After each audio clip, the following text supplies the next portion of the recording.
Bom, hoje é a continuação de doenças do trato respiratório, né? Ontem a gente fez complexo respiratório viral felino, né?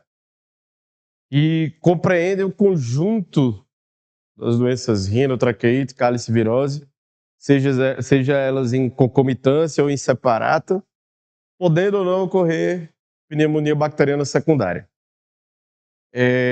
As explicações elas são mais incipientes no começo, porque no final tem uma explicação só sobre pneumonia. Aí a gente vai evoluindo, certo? Então, hoje, dando continuação ao que tivemos ontem, né?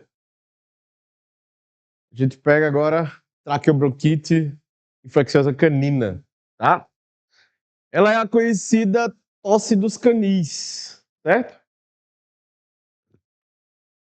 Hoje tá forte. Bom, então ela é uma doença de caráter agudo, é infecto-contagiosa, como agente etiológico, né? Ela tem um conjunto de agentes que podem ser possíveis causadores. Nesse caso, pode ser o adenovírus canino tipo 1, o para-influenza, herpes vírus canino tipo 1, coronavírus canino e pneumovírus canino. Então, todos esses vírus fazem parte do conjunto de patógenos que causam a traqueobronquite infecciosa canina, tá? As mais comuns, adenovírus e para-influenza, com certeza estão lá no hall dos primeiros lugares, certo? Só que esses pacientes, eles podem desenvolver também afecções secundárias a essa traqueobronquite viral. E nesse caso, olha lá ela, Bordetella, certo? Como bactéria oportunista. Mas não somente ela, Streptococcus, Mycoplasma, tá? Como agente etiológico secundário da doença, podendo causar pneumonia também secundária bacteriana, no caso. Diga lá. Porque tu fez assim com a mão? Não, beleza. Então, traqueobronquite infecciosa canina. Beleza. Sinais clínicos dela. Tosse, né? Se é traqueo, vai ter tosse, né? Se é rino, espere espirro. Se é tráqueo, espere tosse, certo? Bom, essa tosse ela pode ser produtiva ou não. Então o paciente pode apresentar descarga, né? Catarro propriamente dito ou não, certo? E é geralmente uma tosse bem alta, ruidosa, às vezes semelhante até um engasgo, parecendo um vômito, certo? E por vezes vai parecer muito com vômito mesmo. Às vezes é o tutor que acha que é vômito, e às vezes é vômito propriamente dito. Ou muito parecido, que é aquela tosse que o animal engasga, abre a boca e sai alguma coisa. E às vezes não sai alguma coisa, ele parece que engasga, e depois ao final da tosse, desse engasgado dele, ele faz isso aqui, ó. O que ele fez? Ele redeglutiu. Que delícia. Ele botou o catarrinho para fora e puxou de volta. E aí ela comendo a maçã dela, agora ficou com nojinho. Largue seu nojinho, você tá fazendo veterinária? É. Bom, quando essa tosse é mais alta, subentende-se que é traqueobronquite, muito mais tráqueo do que bronquite, certo? É uma tosse de vias aéreas superiores, certo? Agora, quando o paciente começa a evoluir da tosse alta e ruidosa a uma tosse mais baixa, ou se ele está em tosse baixa, subentende-se a possibilidade de ser uma tosse de vias aéreas inferiores. E aí, nesse caso, suspeitar do paciente estar desenvolvendo pneumonia secundária, certo? Então, como sempre, semiologia é a alma do negócio, é a mãe das clínicas, certo? Reflexo traqueal. O que é reflexo traqueal? Exato. Mas não é simplesmente você você faz um estímulo e ele tosse. Beleza, aí tem paciente que tem lá traqueomalácia, aí você tocou ele tosse também, pode ser. Só que não é somente você topar e tossir, é topar e ficar tossindo também. Quanto mais ele fica tossindo, pior, certo? É um reflexo de tosse, porém mais exacerbado, certo? Então esse reflexo traqueal com certeza pode estar presente, principalmente quando ele está com mais tráqueo do que bronquite, certo? Bom, pneumonia secundária está muito mais associada aos filhotes, certo? E óbvio, a gente tem que levar em conta estágios de imunossupressão, né? Desses pacientes. Então, o paciente pode ter alguma doença concomitante de base, e aí teve contato, ou foi para um hotelzinho, e aí lá tem contato com outros animais, e por isso vai lá e desenvolve doença. Pode ser? Pode ser. Para além disso, tem também a questão da não vacinação, certo? Então, o paciente é não vacinado e vai para um ambiente onde tem intenso contato com o patógeno. Aí, paciência, né? Então, complicado aí também. Bom, diagnóstico, como sempre, anamnese e exame físico, sempre, certo? O paciente pode apresentar estertor pulmonar crepitante? Pode, mas é crepitação grossa, tensão superficial de catarro rompendo bolha. Lembra lá da aula de edema pulmonar cardiogênico? Pronto. Mesmo rolê. Agora, só que aqui é grosso. Lá é fino. Tensão superficial, água. E aqui, tensão superficial, catarro. Certo? Beleza. Sibilos. Podem haver? Podem. Podem. Sibilo é um sinal associado a quê, principalmente? Não. Bronquite e doença. Tá, mas o que? O que do ar? Não, mas o que da passagem de ar? Obstrução não necessariamente, mas diminuição do lumen da passagem de ar. Beleza. Então, paciente com bronquite pode ter? Sim, porque eu estou falando de traqueobronquite. Mas qual outra doença pode ter sibilo também? Sinusite não. Mais baixo. Sibilo tá aqui, não tá tanto aqui em cima. Isso aqui que eu tô tendo agora não é sibilo, isso aqui é congestão nasal. Isso aqui é do sinusite, sim. Aqui é sinusite. Acho que minha voz tá tosca assim. Muito conhecido, rapaz. Piado no peito lá, tá, falta de ar. Asma. Asma. Por motivos diferentes, mas diminuição da passagem de ar, com certeza. Oclusão, não. Mas diminuição do lumen, sim. É isso aqui, ó. No caso dos brônquios.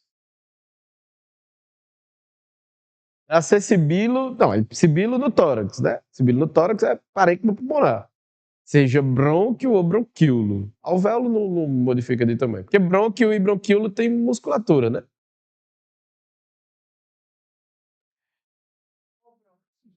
Vem lá, escuta. Boa pergunta.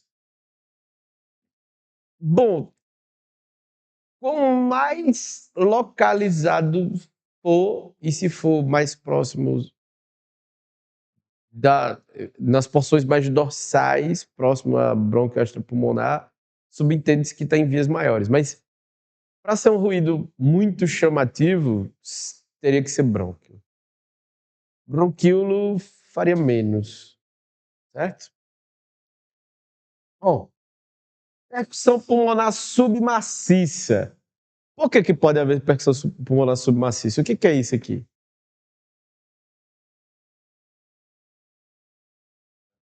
Estou apertando a semiologia, hein? Hã? Conteúdo no parênquima. Que tipo de conteúdo? Exatamente. Aí. Massa também pode causar? Claro que pode. Mas. Traqueobronquite. Certo? Mas tá correto seu pensamento, sim. A estrutura que vai provocar uma hipertensão pulmonar, de submaciça a maciça mesmo, consolidação pulmonar. Beleza? Inclusive, eu aprendi semana passada, aquele nome hepatização pulmonar não se fala mais. A menina da patologia lá, a Aline, né? A residente, pronto, ela falou. A consolidação pulmonar que chamava de hepatização pulmonar não se chama mais assim. Aí eu, obrigado, não sabia. Show de bola. Ó, hemograma e bioquímicos. Aí isso é a coisa mais vaga do mundo. Você botar isso na prova, perdeu, né, Balão? Ah, o que é preciso pro diagnóstico? Hemograma e bioquímicos. Que bioquímicos? Os quê? Qual?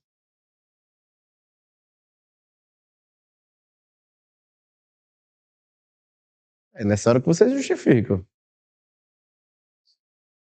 Se você quiser, como é que o paciente tá? Não sei.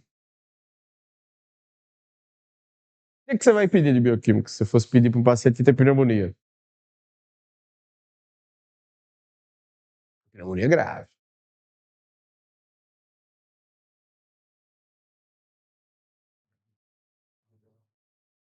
Quando chegar na parte de pneumonia, você puxa de volta.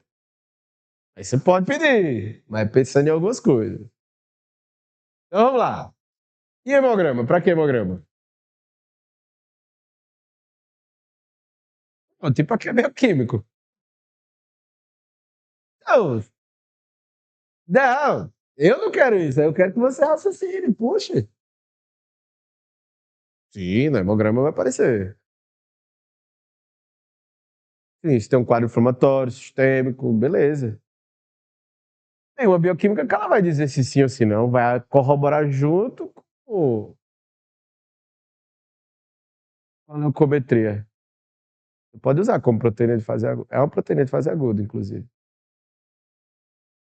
3 letrinhas. Não. Proteína plasmática total mas não é ela, não. Outra 3 letrinhas que tem. É. PCR, rapaz. Proteína C reativa. Não, cara, tá. Vocês pagaram patologia clínica? É, cara. Tem proteína C reativa, é uma proteína de fase aguda. Vê, rapaz. Rapaz, a minha patologia clínica que foi uma porcaria. Vê. Não, não. Aí, reação de cadeia de polimerase é uma coisa. Mas aqui é PCR de proteína C reativa. Tá. Então, beleza. Independentemente de qualquer coisa, proteína C reativa é uma boa? É uma boa. Bioquímicas que você vai solicitar é sempre de acordo com o que está na avaliação geral do paciente. Então, você direciona o diagnóstico e a patologia clínica para aquilo que você avalia primariamente. Se o paciente está desidratado, é bom avaliar se tem algum grau de lesão renal? É bom. É bom. Se você for pedir algum outro exame complementar, sempre associar aquilo que na clínica diz. Essa é a melhor resposta. Certo? Se eu não te dou das coisas ali, aí você vai, professor, então a partir da avaliação física. Ah, beleza. Certo? Jogue o jogo. Diga.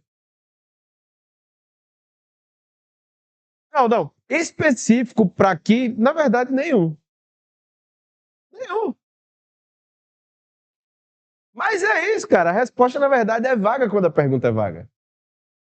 Porque aqui não é uma doença que você diagnostica necessariamente com ALT, STF, AGT, CREAT. Não, nada disso. Você utiliza dessas bioquímicas, esses exames laboratoriais, eles vão corroborar as coisas paralelas que possivelmente esse animal pode ter. Você vai pedir se precisar. Se não precisar, você não vai pedir é nada.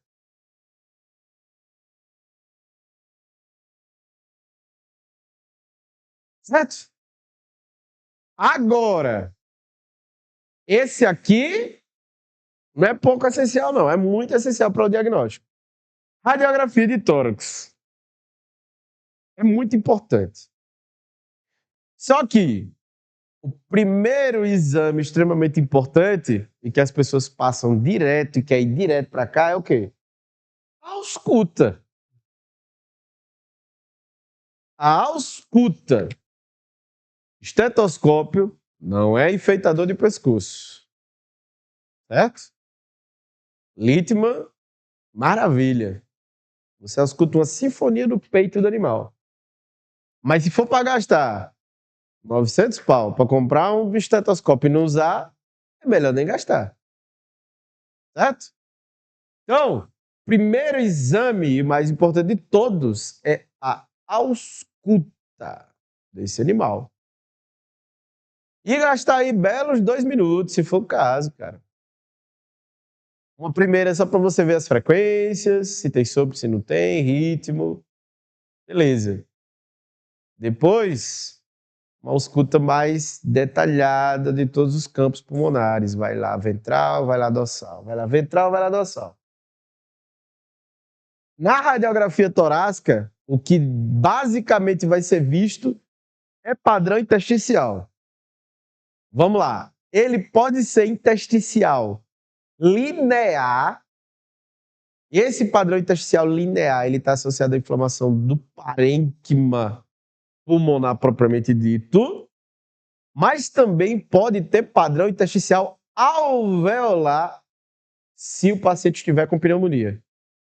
E vai ter bronquial porque ele está com traqueobronquite. Então ele vai ter padrão intersticial misto.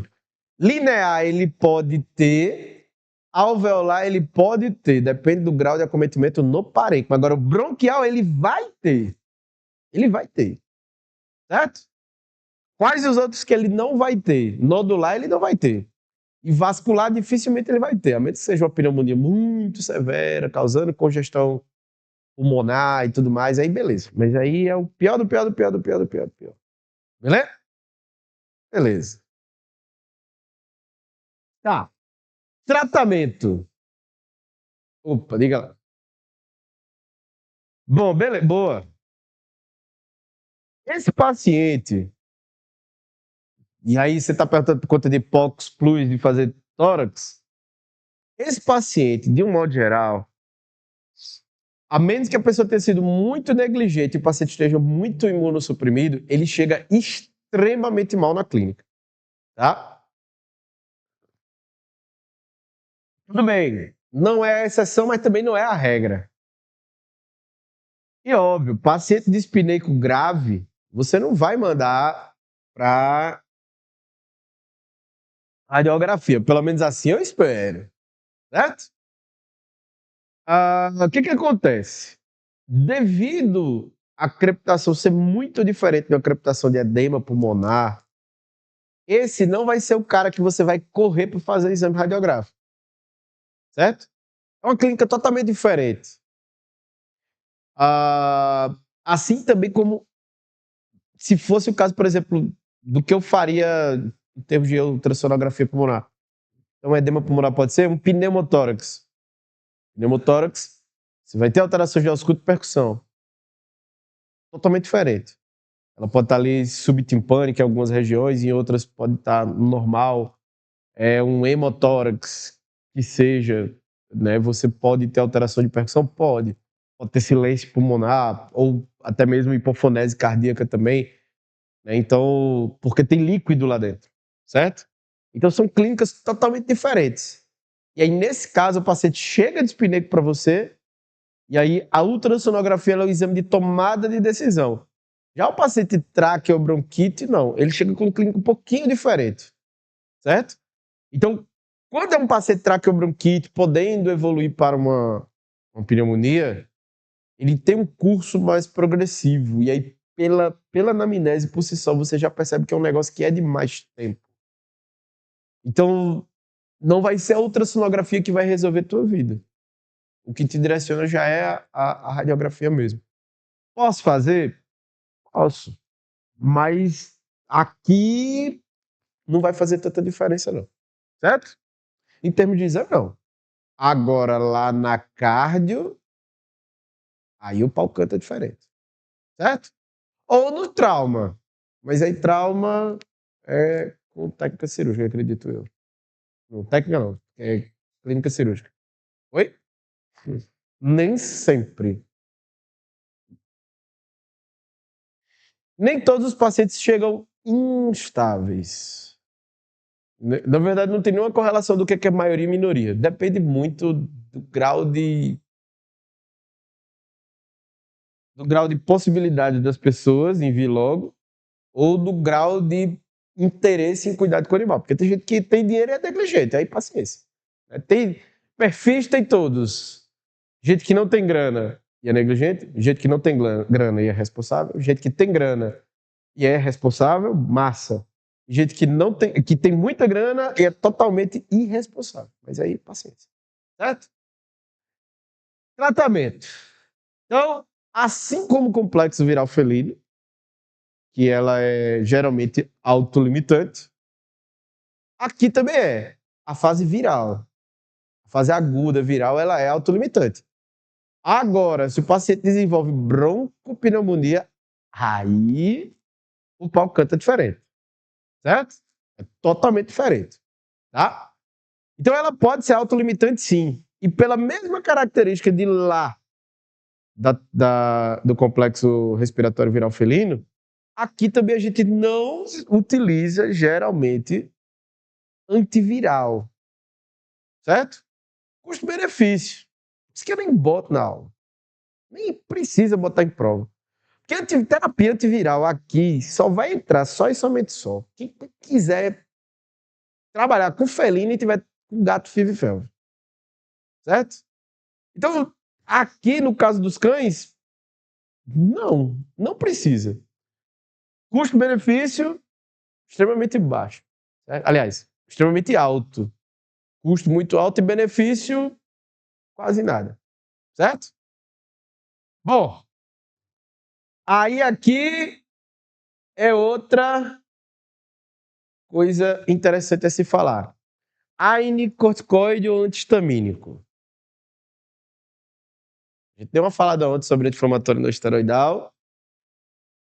Para trato respiratório superior, beleza. Corticoide pode ser uma boa? Pode ser uma boa, certo? Assim como lá nos felinos pode ser uma boa?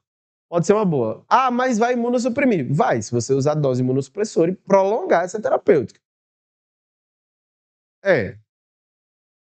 Só que quando o paciente evolui para um quadro mais grave, e aí é mais comum os cães terem essas pneumonias secundárias mais graves do que os felinos. E eu quero usar algo para diminuir esta imunorreatividade pulmonar, essa degranulação de mastócito, sem necessariamente dar uma imunossuprimida do animal. Eu quero ter esse efeito praticamente nada de inflamatório, mas que vai dar uma ajudada antihistamínico. Antihistamínico.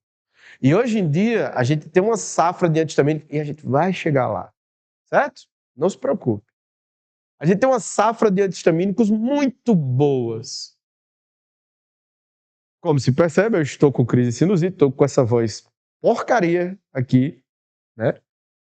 E quando eu era criança, eu tomei muito corticoide e muito antihistamínico. Então, eu sou uma coqueteleira da droga em termos de farmácia. Assim. Já usei quase tudo conhecido pelo homem. E a gente sofria muito com os antihistamínicos de primeira geração. Hidroxizine, por exemplo. Uma desgraça. Pois é. Você fica... Porra. Então, é aquela... São fármacos que são muito bons. Assim, você toma, a crise passa na hora, mas ele te dá uma fome de ansiedade desgraçada. Você não para de comer, velho. Você tá empanzinado e você ainda quer comer. Se te botar 3 travessas de lasanha, você come as 3. Vomita e come de novo. É desse jeito. Eu ficava mal. E um sono que não é sono. Você fica quebrado, mas não dorme. Hoje em dia, com antihistamínicos de terceira geração, ele não passa nada na barreira hematocefálica. E você tem um efeito antihistamínico, inclusive, muito mais potente. Porra, massa. Por que não usar? Olha lá o Alegra. Hexofenadina. Hoje em dia tem até genérico desse troço. Bom demais. Indústria farmacêutica. Cara, bote fexofenadina, por favor. Veterinária, obrigado.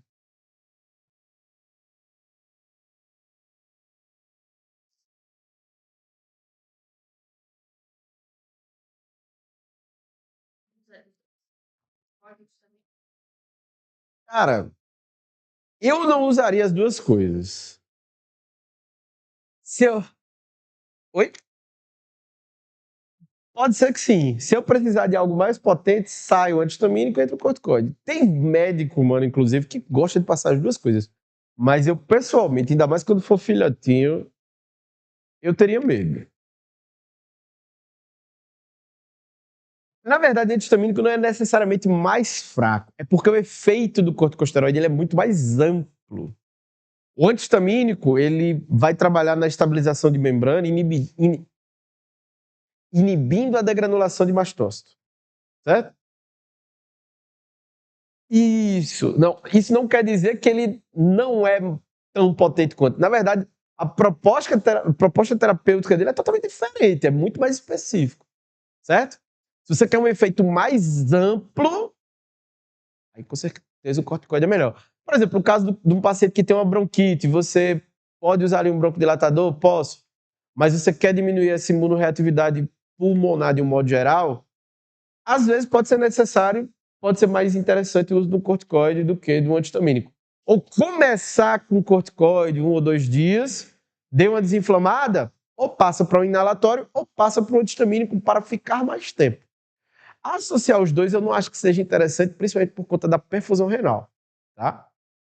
Porque isso aqui, mais ou menos. Agora, isso aqui, inibindo todas as ciclooxigenases, inclusive as vasodilatadoras renais, é complicado, tá? Vamos chegar lá na frente. Não se preocupe com nomes agora, certo? Bom, eu já vi, mas eu não prescrevo Coxibis para tratamento de traqueobronquite infecciosa. Eu já vi nego falar disso aqui. Eu, pessoalmente, acho controverso. Acho bem controverso. Para outros quadros inflamatórios e tratamento de dor, eles são interessantes. Mas para trato respiratório, eu acho que tem coisa mais barata e mais efetiva. Se aparecer no meio do caminho aí algum guideline que corrija isso aqui, algum consenso, alguma coisa assim, de pneu. Pneu é uma área que está crescendo muito, é uma área muito boa de trabalhar, inclusive. Muito boa mesmo, tá? E tem veterinário de pneumo que ele não trabalha só com cão e gato, trabalha com cão, gato, cavalo. Bom demais. Bom demais. Certo? Já vi isso aqui, mas eu acho controverso. Não prescrevo. Tá cobertinho o nome aqui porque eu não faço propaganda. Eu não ganho dinheiro da Elanco para estar fazendo propaganda para remédio deles. Outro. Aqui, ó. Esse aqui até piadinha tem. Eu e a Eliana lá em Petrolina fazia assim. Não sabe o que tem? Mete Cortem. Prednisolona. Nesse caso aqui é prednisona, certo? Qual o problema disso aqui? Você faz, eu falei para fazer corticoide, falei? Mas não é para você fazer a torta e a direita. Nego faz isso aqui para tudo quanto é bicho, para tudo e qualquer coisa. Aí ele dá uma melhorada, mas bota numa dose lá no chapéu. Aí no começo ele melhora. E depois ele piora. Provavelmente imunossuprimir o paciente, né? É. Tem gente, cara, que parece que é viciado em prescrever corticosteroide. Cara, corticosteroide é BO. É BO. Melhora tudo. E desgraça com tudo também. Quer entender? Pegue um livro de farmaco e vá fazer exercício da PS. Certo? Vocês já pagaram farmaco. Aqui da aula não é de farmaco. Certo? Corticosteroide é muito bom para tudo, inclusive para ferrar com o animal. Então, tomem cuidado com o uso inadvertido de fármaco, principalmente corticosteroides e antibióticos, tá? Olha lá, pexofenadina. Maravilhoso. Pexofenadina. É o Alegra D, antihistamínico de terceira geração. Uma delícia! Eu ando com isso aqui na bolsa. Pexofenadina e bilastina. Maravilha! Esse é baratinho. Bilastina é mais caro. Mas cara, Eu quase me arrisco a comer um camarão e tomar fexofenadina ou bilastine. Eu tomo bilastine, a crise de rinite que eu tiver para em 15 minutos. É incrível, uma delícia. Isso é qualidade de vida, certo? Maravilha! Aí vamos para a supressão da tosse. Codeína, eu não achei uma fotinha bonitinha de uma codeína, mas tá lá a molécula lá. Para quem gosta da química. Beleza. Olha lá, dropropizina. Dropropizina. Bacana também. Olha lá, o dextrometofano. Não estou fazendo propaganda para o Vic, mas é um xarope de dextrometofano mais conhecido do mercado, certo? É esse aí, Vic 44E. Beleza? Então a gente pode usar esses fármacos, sim ou não? Por que você não faria? Boa. Se ele tem secreção, aí você não faz. Agora, se ele está mais tráqueo do que bronquite, não tem sinal de secreção, o padrão intersticial dele está só bronquial, e não tem sinal nenhum de alveolar, de secreção pulmonar lá na radiografia, nem tem crepitação grossa, isso aqui pode ajudar. Certo? A resposta dela foi boa. Não porque ele tem secreção. Beleza, foi mais conservador até do que eu. Aí a melhor resposta é: se o paciente tem secreção, não faz. Não faz. Essa tosse, ela é para expectorar. Agora, se ele não tem secreção, ajuda a promover conforto respiratório. Porque, pô, imagina você passa o dia todo tossindo aí. Chato, cara. Muito ruim. Certo? Nebulização. Botei aqui. Nebulização é uma boa? É uma excelente. Como ontem teve a pergunta dele, da gentamicina, né? Uma das práticas que o pessoal gosta de fazer é pegar, botar o bicho numa caixa, né? Principalmente se for gato, né? Para estressar menos. Uma caixa pequena, botar um pano e botar um nebulizador lá. Isso não te dá 100% de garantia de que o animal inalou o fármaco. Porque você botou 10 ml de soro, 10 gotas de alguma coisa, com 20 gotas de não sei o que lá, e mais 5 gotas de não sei o que lá. Aí junta aquilo tudo. Se você inalar aquilo tudo na cara, você já não inala 100% daquele fármaco. Quem dirá se você botar no ambiente? Mas é melhor aquilo do que nada. Beleza. Beleza. Aí com antibiótico, eu não faria. Mas o ideal mesmo é colocar o animal na máscara. Obviamente, se estressa demais, ao ponto da cianose, você mata o bicho de nebulização e você não salva com nebulização. Então, sempre tentar fazer isso do modo mais tranquilo. Se somente for a possibilidade da caixinha, faça a caixinha. Certo? Ruim com ela, pior sem ela. Certo? Bom, broncodilatadores. Não estou fazendo para Boehringer propaganda, mas já usei isso aqui demais, é uma delícia. Brometo de patrópio. Quem já teve uma crisezinha de asma e odeia aquela sensação de locomotiva no peito do Berotec, fenoterol, isso aqui é uma maravilha. Maravilha! Você volta a respirar, meu Deus, é uma delícia. Tudo bem, não tem o mesmo efeito do Berotec, porque o Berotec também, do mesmo jeito que o coração vira uma locomotiva, o teu pulmão dá uma abrida assim, meu Deus do céu, passa um caminhão dentro do teu peito. Maravilha, delícia. Mas isso aqui também alivia muito sem os efeitos adversos. Sem não, com muito menos efeito adverso, tá? Vantagem é que ele é um análogo da atropina. Então ele tem um efeito muito semelhante à atropina.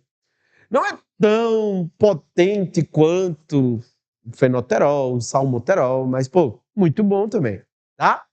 Esse aqui a gente faz na nebulização. Mas tem outros broncodilatadores que a gente faz na bombinha. E aí a concentração é maior, e aí a gente tem uma melhor difusão do fármaco. Bacana também. Quem mais? Olha lá, ó. Sulfato de salbutamol. Maravilha! Esse aqui é xarope? É xarope. Mas tem dele bombinha também. sulfato de salbutamol. Bacana demais. Quem mais? Olha lá. Salmoterol com fluticasona. O que é isso aqui? Fluticasona, lembra o quê? Prednisolona. Boa. Então, logo, você pode suspeitar que ele é o quê? Corticoide. Corticoide. Salmoterol. Salmoterol é broncodilatador. E fluticasona é corticoide inalatório.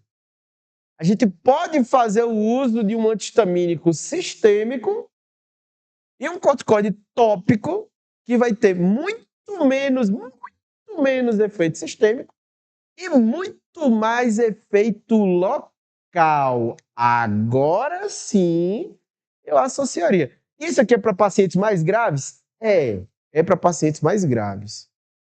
Você vai usar isso aqui na galera toda. Na verdade, a maior parte do que você vai prescrever de salbutamol com fluticasona é para paciente asmático mesmo, certo? Mas aqui pode ser uma alternativa muito boa. Essa associação é bem cara? É bem cara. Tem ele separado e bombinha? Tem. E é muito barato. 2 bombinhas. Uma de fluticasona e uma de salbutamol. E outra, em farmácia humana, isso aqui, se a pessoa tem cadastro de que é asmático, paga muito barato. A Aerolim é 10 a 15 reais, gente. Que é o salbutamol. Você não vai utilizar? Claro que vai. Claro que vai. Na crise, obviamente, broncodilatador, os injetáveis são melhores, mas leve em consideração também efeitos adversos. Quer aprofundar? Faça APS. Quem decide qual broncodilatador vai fazer é você. É o seu CRMV, é a sua caneta, é o seu carimbo. Certo? Desde que você justifique o porquê que você está usando, beleza. Certo? O que eu avalio é capacidade de raciocínio. Não é a capacidade de encher a prova e tentar me enrolar. Certo?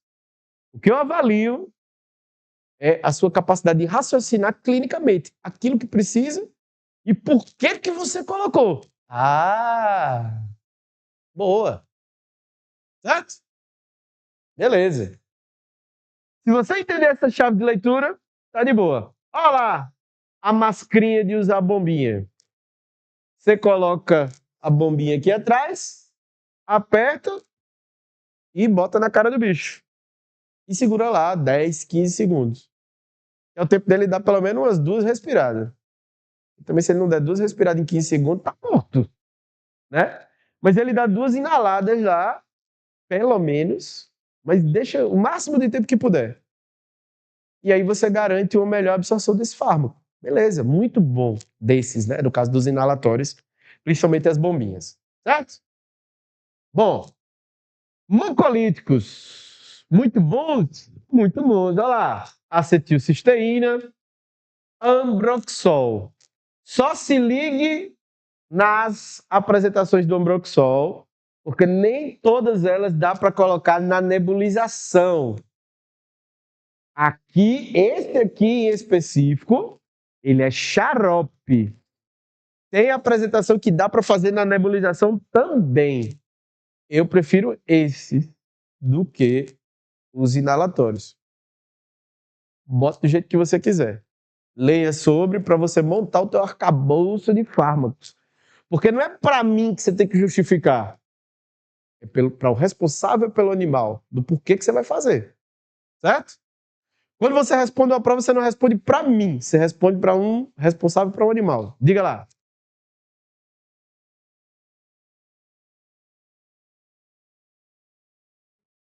Aqui. Acetilcisteína. A acetilcisteína, sim. O paciente que ele tinha tosse, ele pode ter mais tosse, e se ele não tinha sibilo, ele começa a ter sibilo ou estridor. Certo? Calma. Claro que é bom, mas se o paciente apresentar efeito adverso, todo fármaco pode ter efeito adverso. O Ambroxol, muito menos, certo? A acetilcisteína, é porque a acetilcisteína ela tem um efeito mucolítico melhor. Aí, outra coisa que provoca muito broncoespasmo. Aí esse pode ser, inclusive, na primeira vez, aí é chato. A N-acetilcisteína injetável dá para fazer inalação também. Qual é o problema? É que o veículo dela é alcoólico. Aí, por conta do, além do próprio fármaco, o veículo alcoólico dela também provoca irritação pulmonar, pode provocar broncoespasmo. Aí é ruim também. Diga. Tá. Diga, digníssima.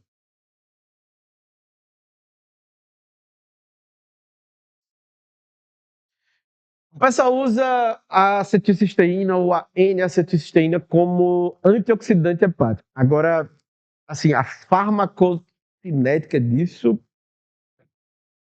Eu sei que se tem uma dose de 70 mg quilo na fase de indução, depois você reduz, se não me engano, para 20 mg quilo e fica utilizando isso aí. Mas, cara, SAMI é muito melhor.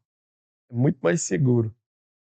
SAMI, S-adenosilmetionina, como antioxidante hepático.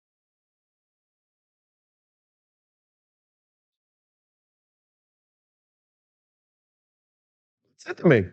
Não tem problema. Pronto, ela é do time Sombroxol. E você pode ser do time acetilcisteína. É? Oxi! Tem que conhecer um bom alergologista e fazer uma bela de uma dessensibilização. Dessensibilização é vida.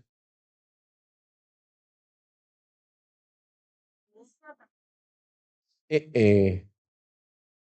Outra coisa que ajuda bastante, gente. A potagem torácica. Isso aqui, ó. Essas pancadinhas. É um toquezinho de copinho. Você fica fazendo isso. Ajuda a soltar catarro. E isso é a base da fisioterapia respiratória. Meu filho agora teve uma gripe fodida. E aí ele tá fazendo fisioterapia respiratória. Zé Pedro, né? Então, Catarina já fez algumas vezes também. É incrível. No dia que ele faz, termina o dia pra dormir é uma merda, porque ele tá de noite tá expectorando tudo. E é expectorando que ele fica desesperado, cara. Vem o catarro e ele ainda não tem aquela manha de e cuspir fora. A irmã faz, ele não. Mas a irmã tem 3 para 4 anos. E ele só tem 1 para 2. Então ele não tem essas manhas ainda. Mas o que acontece? Ajuda muito. Só que a veterinária, a fisioterapeuta, ela não faz tapotagem. Ela usa uma maquininha que vibra nas costas e faz umas compressões. Aí isso ajuda a expectorar. E a gente pode em casa fazer tapotagem também. Entendeu? Ajuda muito. Antibióticos. Devemos fazer isso. E somente se necessário. Simone Bop me agradece. E eu agradeço Simone Bop. E ela está certíssima em pegar no pé da questão do uso inadvertido de antibiótico. Eu sou totalmente do time Simone Bop. E a loucura com antibiótico. Eu sou, se achar que é loucura, eu sou louco também. Por quê? Porque, meu irmão, você usa hoje inadvertido, amanhã você não tem mais opção. Do mesmo jeito que não sabe o que tem metcortem, tem a galera lá do toda trombocitopenia, deficiência de doxiciclina. Vamos suplementar com doxiciclina? Parece que doxiciclina é suplemento. Ou então, qualquer coisinha, qualquer catar, amoxicilina com clavula na...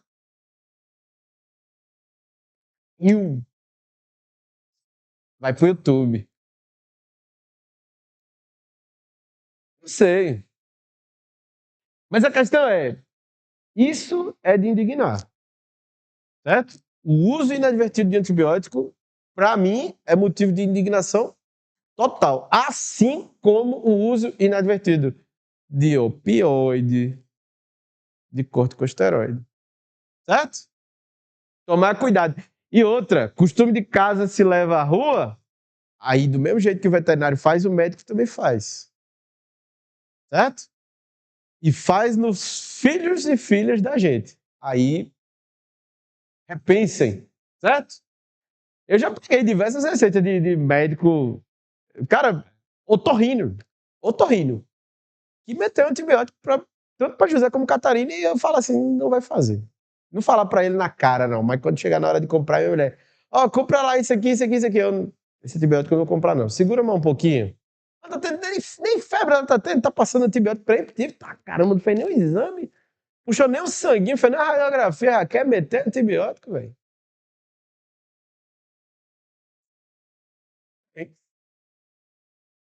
Pois é, não deveria. Você já tá selecionando resistência a anti-beta-lactamase. É. É, aí, meu amigo, complicado. Bom, prevenção.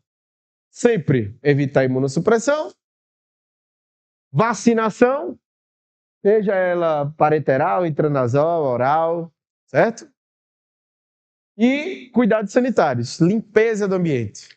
Esse guideline não é o desse ano, certo? Mas usem-o. Tá lá. As mesmas coisinhas que eu falei, detalhinhos que eu falei ontem, vale para hoje, é o mesmo guideline. O guideline que eu falei para vocês lerem ontem é esse aqui. E essa Marcondes aqui, ó, é minha avó acadêmica. Ela não me conhece, mas eu conheço ela. Isso é o que importa. Mary Marcondes, ela foi orientadora de Ana Amélia. Maravilhosa, meu amor. E aí essa mulher é foda, cara. Muito foda. E brasileiro, o resto tudo estrangeiro. Olha lá. Squires, Crawford, Whitley. Olha lá, Marcondes, brasileira. Valorizem, cara. Ana Amélia, ela é clínica muito raiz. E aí a área que ela mais gosta é medicina felina e dermato. Ela é muito boa. Muito boa mesmo. Maravilhosa. As aulas dela são um show, cara. Se vocês tiveram aula com o Ivo e gostaram, pronto, é o mesmo estilo. Mesmo estilo. Não teve nenhuma aula com o Ivo? Meu Deus. Mas, cara, é o mesmo estilo. Não, nenhuma palestrinha?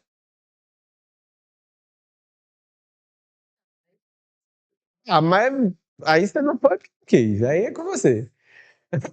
Tá. Ah, perdeu. Mas é o mesmo estilo. Mesmo estilo. Mesmo jeito que Ivo dá aula, é o mesmo estilo da Ana Amélia. Mesma faculdade, mesmo estilo, mesma forma de pensar. Muito bom mesmo. Certo? Bom, síndrome respiratória dos braquicefálicos. Aqui tem polêmica, certo? Vocês vão encontrar muito também esse termo boas aqui, ó, Brachycephalic Obstructive Airway Syndrome. Então, em inglês vocês encontram bastante coisa, tá? E aqui tem muita coisa que divide opiniões. Inclusive, com o curso da FCG teve uma questão que eu fiquei muito puto. Tinha um erro de semântica lá, entrei com um recurso, mas não... Mandei a referência, mas os caras não aceitaram, não. Enfim, deixa quieto. Tem uma afirmação lá muito draconiana de que hipoplasia de traqueia só acontece no bulldog inglês. Eu não. Aí peguei, botei lá uma referência de que não. Mas enfim, tá lá. Isso aqui rende muita polêmica, certo? Então, alguns dias atrás eu falei sobre cães de raça, aptidão e tudo mais, e molosso, né? Eu acho que eu sou o único coletivo da história, a única pessoa que fez medicina do coletivo lá na UFPE que não é contra a venda de cachorro. Porque eu entendo que tem animais que têm aptidão específica. Eu não vou usar um caramelo para ser cão farejador de droga. Cão policial é pastor de Malinois. Certo? Não vou usar um caramelo. Beleza. Só que essa galerinha aqui, o pessoal fez muito pioramento genético para ficar assim. E tem gente que tem um mau gosto desgraçado e acha isso aqui bonito, cara. Um cachorro que não tem nariz. São muito legais em termos de perfil, de temperamento, né? Muitos braquicefálicos são aquele Menino, gente boa, boa praça, legal com todo mundo. Massa. Mas aqui é a tradução de que quando o ser humano ele faz caca grande. Certo? Bom, o que caracteriza a síndrome respiratória dos braquicefálicos? 4 defeitos anatômicos que podem e geralmente ocorrem em concomitância, certo? Quando não logo de cara alguns, mas eles vão desenvolver no decorrer do crescimento do animal. Mas uma hora ou outra, eles dão as caras em concomitância e aí tem os efeitos secundários. Quais são esses acometimentos? Estenose nasal, prolongamento de palato mole, colapso de laringe e hipoplasia da traqueia, certo? Dentro do colapso de laringe, é mais comum nos bulldogs, mas não quer dizer que só ocorre nos bulldogs.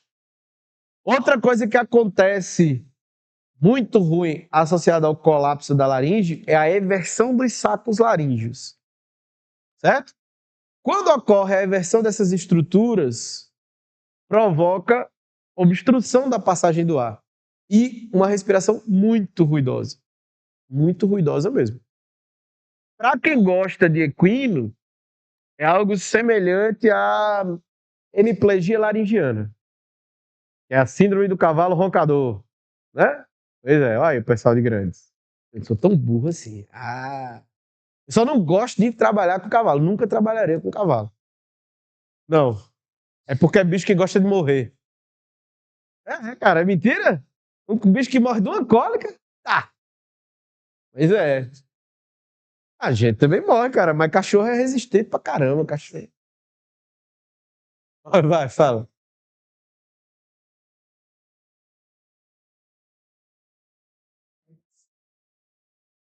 Nada.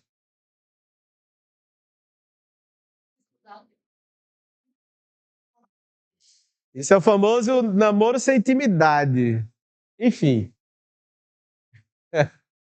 Bom, enfim. Então, no caso lá da hemiplegia laringiana, aí é uma síndrome associada a uma alteração neurológica, né?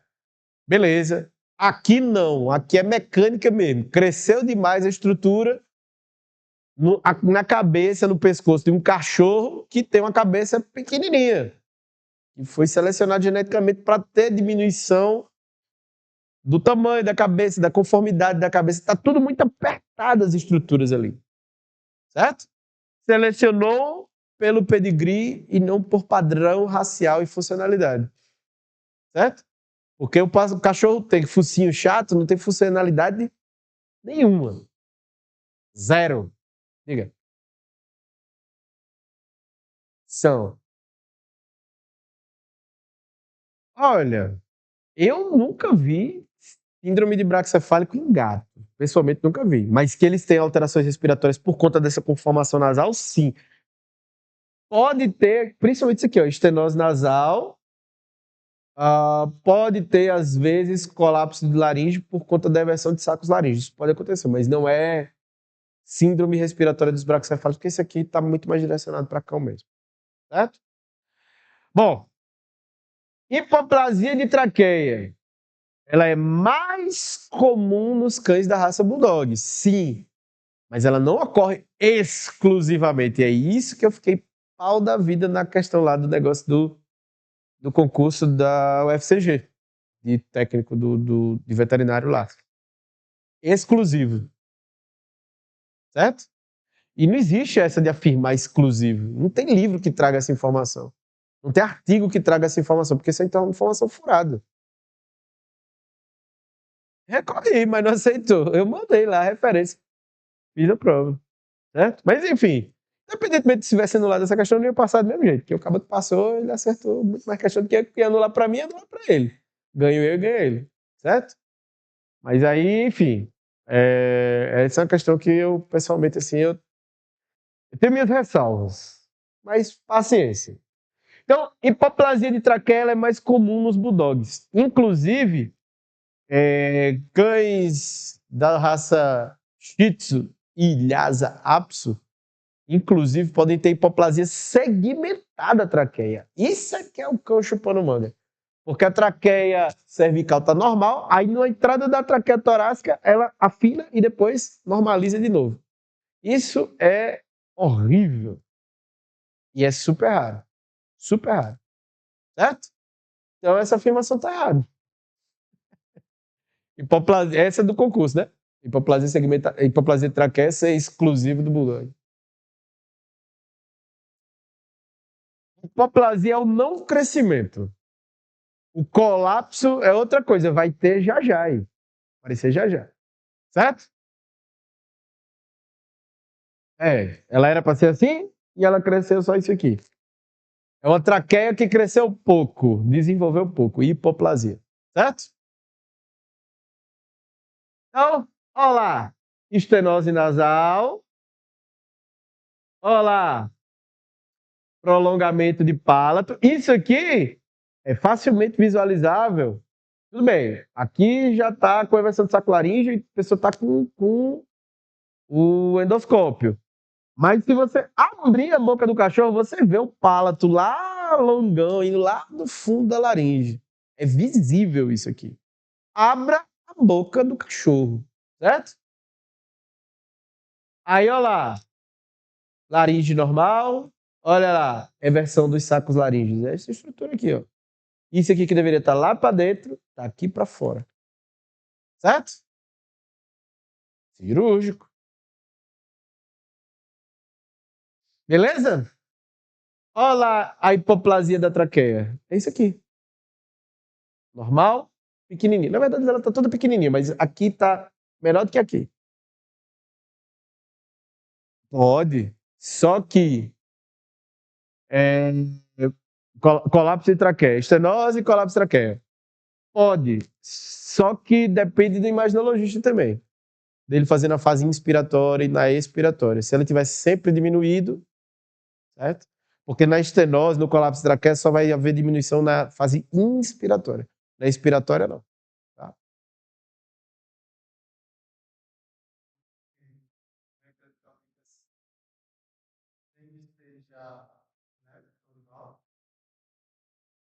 Mecanicamente, como assim que você quer dizer? E ele tem uma hiperplasia do tecido e o aumento do esforço, sim. Mas trauma, não sei te dizer. Aí sim. Ele já tem bastante tecido ali e essa vai ocorrer por conta do excesso de esforço? Sim, é possível. Ele já teria que ter estrutura ali aumentada de volume. Certo? Ó, sinais clínicos: dispneia, taquipneia, polipneia, dificuldade para respirar, frequência alta, inclusive a frequência quase você fica quase incapaz de contar bonitinha a frequência, porque ela fica com a respiração toda malucona. Pode ficar assim, dispneia, taquipneia, polipneia. O paciente pode apresentar estertor pulmonar? Pode. Pode sim. Se houver crepitação grossa, pense na possibilidade de muco, beleza. É necessariamente pneumonia? Não. Aqui pode ser aumento de produção de muco por conta do esforço respiratório.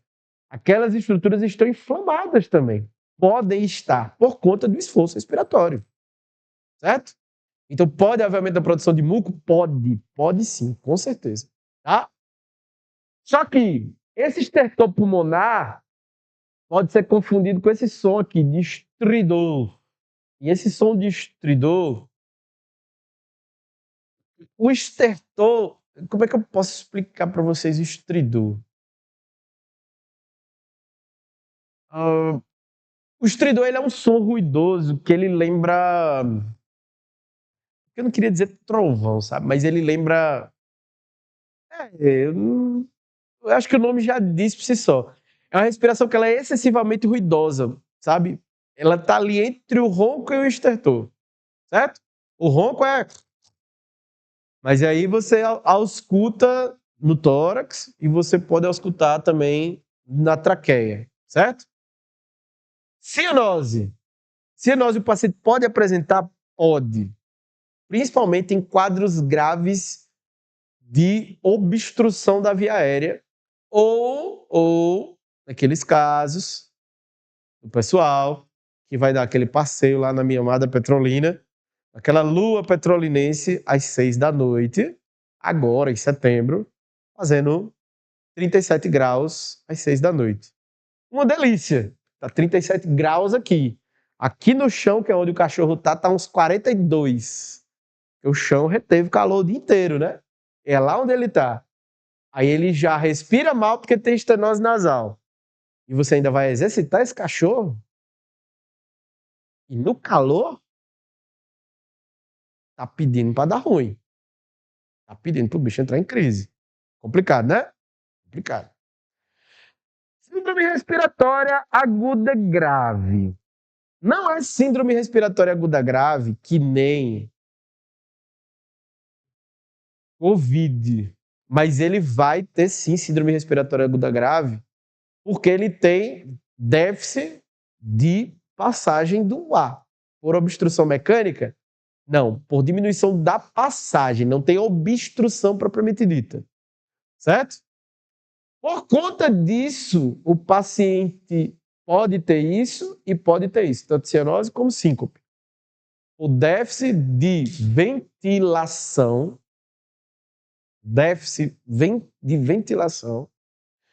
E aí, se você tem pouca ventilação, você tem pouca troca gasosa. Se tem pouca troca gasosa, tem baixa oxigenação do sangue que passa no pulmão. Por consequência, baixa oxigenação aqui em cima. E aí o animal desenvolve síncope. É o cérebro dando uma leve desligada para não morrer. Pode ter hipertermia? Pode. Por quê?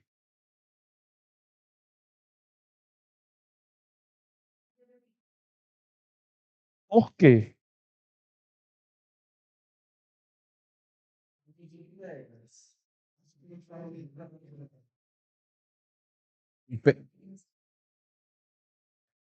Por que ele está quente? Ah, mas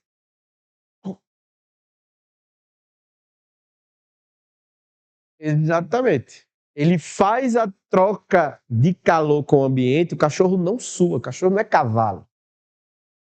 Ele troca calor pela transpiração e a própria língua dele também, ele bota para fora e a troca, aquele ar que passa ali em volta da língua também dá uma refrigerada naquele sangue, mas o principal é a respiração, é puxar ar frio de fora e trocar o ar quente que sai de dentro. É assim que o cachorro troca calor. Se ele tem dificuldade de inspirar, quem dirá de expirar também? Com certeza. Ele nem puxa ar frio para dentro e dificilmente e joga com muita dificuldade o ar quente para fora. Aí ele faz hipertermia? Faz hipertermia. Não é febre. Logo, quem tinha falado a menininha que estava aqui? Pronto. Não, a outra. A lourinha, que eu esqueci o nome. Pronto. Que falou que não, fica com a minha dipirona. Fica nada. Aqui você vai dar banho nesse cachorro, você não vai fazer dipirona. Viu aí? Oi?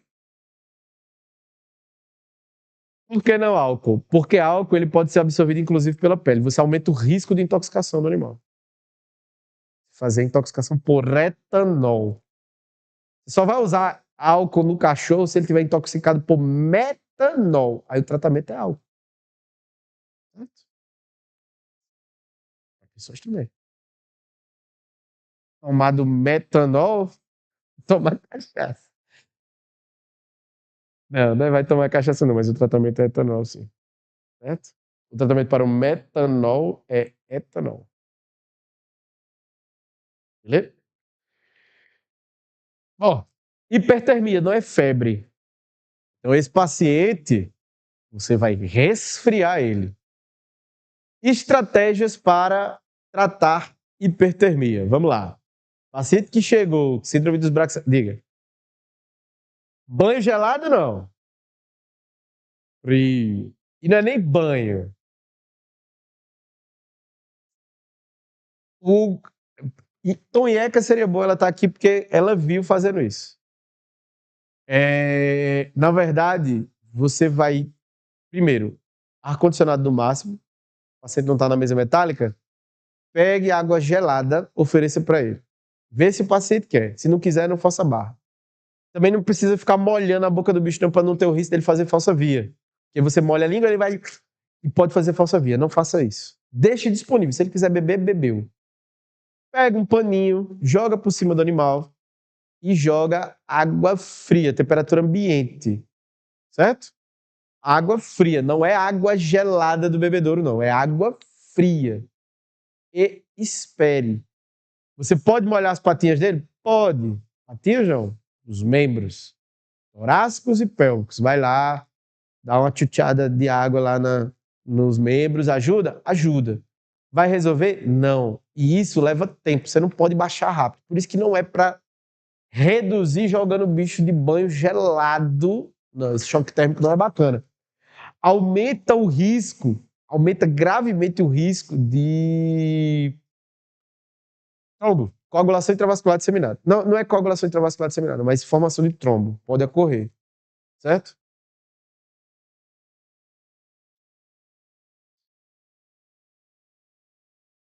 Sim. É por isso que está lá a água fria disposta para ele.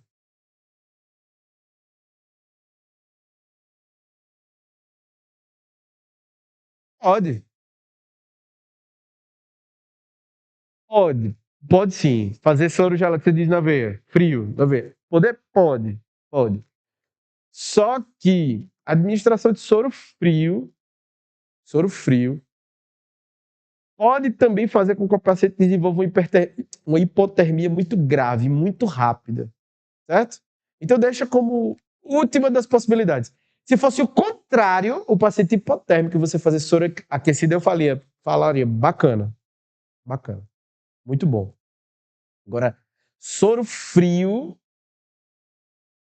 é, soro frio é complicado porque o paciente pode desenvolver hipotermia muito rápido, inclusive, certo? E assim, só de ele estar com a barriguinha na mesa fria e no ambiente já mais frio, o ideal é que ela vá caindo, não que ela caia rápido, certo? Dilatação esofágica pode ocorrer porque o paciente faz aerofagia por conta dessa polipneia. Pode acontecer.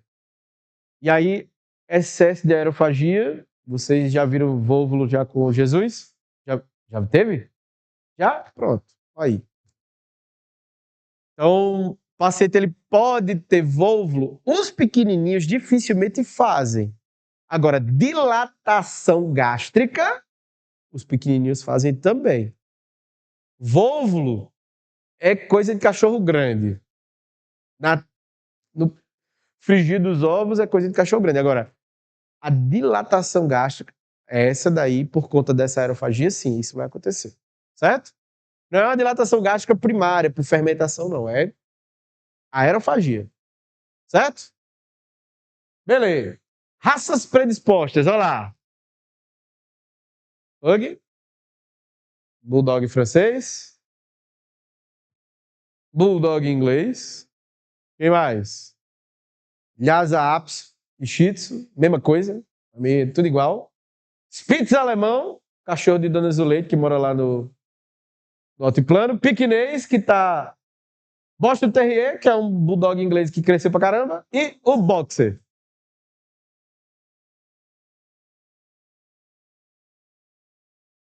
Então, ele vai passar um por um. É.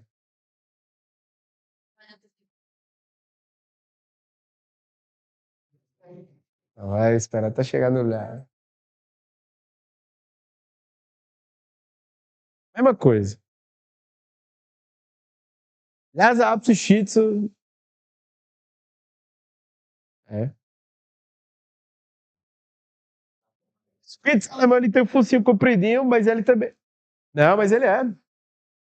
Ele é. Certo? Todos esses são. E esse aqui, quando não é cardio, é neo. Dos braquicefálicos, ele é o menos braque. Mas ele também é braquicefálico. E outra, ele faz muito prolongamento de palato. Muito, muito mesmo. Certo? Esse bonitão, quando não é cardio, é neo. É problema, é treta. Certo? É tipo como pegar um, sei lá, um Opala Commodoro com gasolina a R$ 8.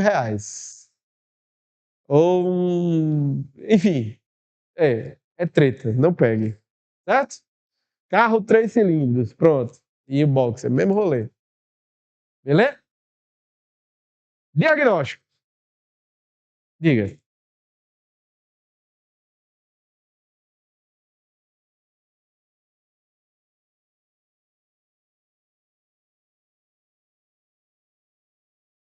Genética.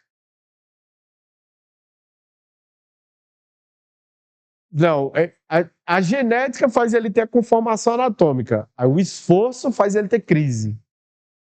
Certo? Vamos lá. Diagnóstico. Sempre baseado em anamnese e exame físico. Sempre. Abra a boca do cachorro. Anamnese. Abra a boca do cachorro. Auscute o animal. E olhe, cara, estenose de narina, pelo amor de Deus, você olha pro cachorro e você vê que o nariz é pequenininho. Certo? Radiografia. Bom, a radiografia, o pessoal faz algumas projeções que é lateral direita e esquerda, né? Você pode fazer uma vetrodorsal também, é muito bacana. E faça cabeça e pescoço e tórax. Certo? Você pode fazer, inclusive, uma tórax cranial, cabeça e pescoço, e uma pescoço e tórax inteiro. Beleza. Haja raio-x. Esse cachorro vai sair o Hulk daí. Mas, enfim, faça a radiografia. Certo? Certo. Mais amplo possível? Mais amplo possível. Tá. Não se faz mais essa posição skyline. Porque, basicamente, skyline é aquela que você levanta a cabeça do cachorro e faz a radiografia aqui da entrada do tórax. Essa daí você só vai ver hipoplasia de traqueia nessa porção. No resto, não. Então é um posicionamento a mais que é chato. Ainda mais para um cachorro que está com dificuldade para respirar. Aí você vai fazer isso aqui, ó. É horrível. Certo? Horrível. Tá? LLD, LLE, cabeça, pescoço e tórax. Posso fazer uma ventilação também? Pode. Pode. E padrão ouro. Endoscopia. Rino, laringo, traqueal e bronquial, se possível. Certo? Rinoscopia completa. Para você avaliar as estruturas e fazer o planejamento cirúrgico. Esse é o exame padrão ouro. Principalmente se você quer avaliar cornetos e turbinados, rinoscopia, e laringoscopia para avaliar inversão de sacos laríngeos. Esse você só faz com endoscopia, não faz com radiografia. Certo? Diga.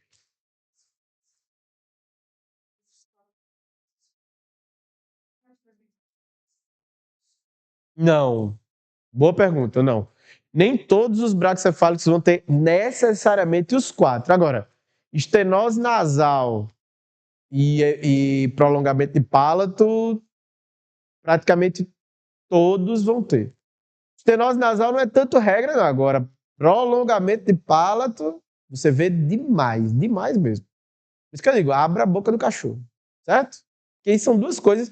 Esses dois acometimentos você avalia na anamnese.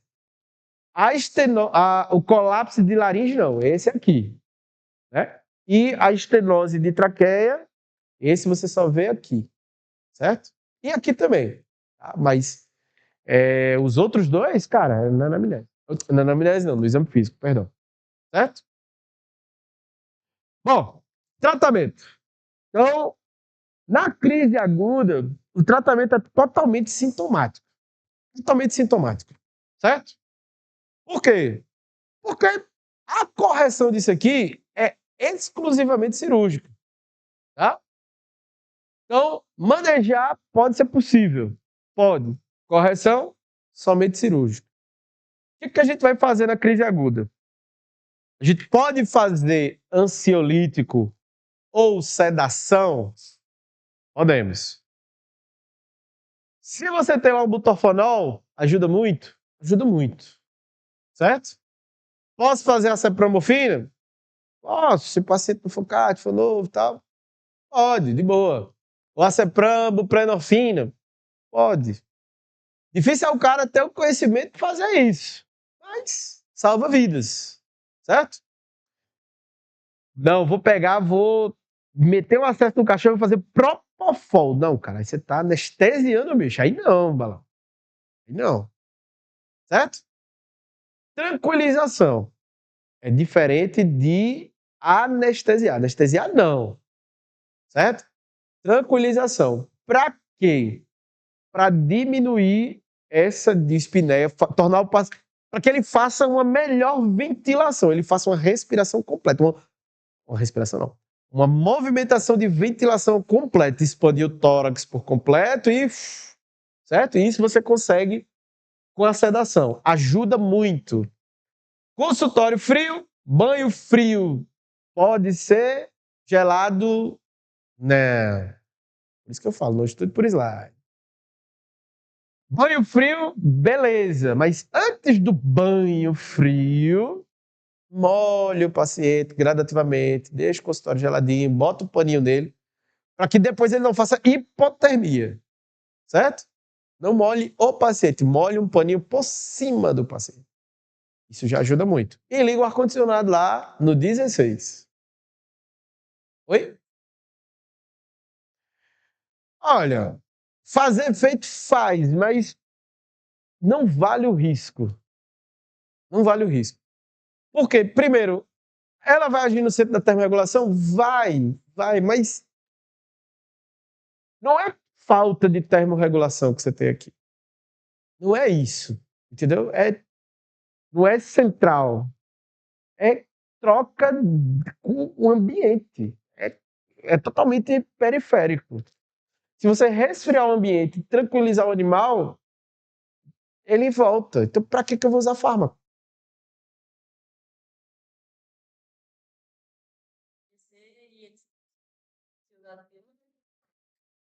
Mas é o que é desnecessário. É porque o pessoal banalizou tanto essa questão do uso da dipirona para tudo, qualquer esquentada de dipirona, que é até difícil de convencer. Entendeu? Mas esse é o caso que você não precisa de dipirona. Porque você não precisa desse efeito duradouro. Depois que passar o quadro da crise, você resfriou ele não vai voltar a temperatura dele de novo. Não é febre. É febre. Certo? Né? Nebulização. Podemos fazer porque essa hidratação das vias aéreas ajuda muito esse tipo de paciente. Tá? Esse esforço de polipneia resseca um pouco as vias aéreas, então hidratar elas é muito bacana. A nebulização ajuda. A gente vai usar broncodilatador? Vai. Com certeza vai.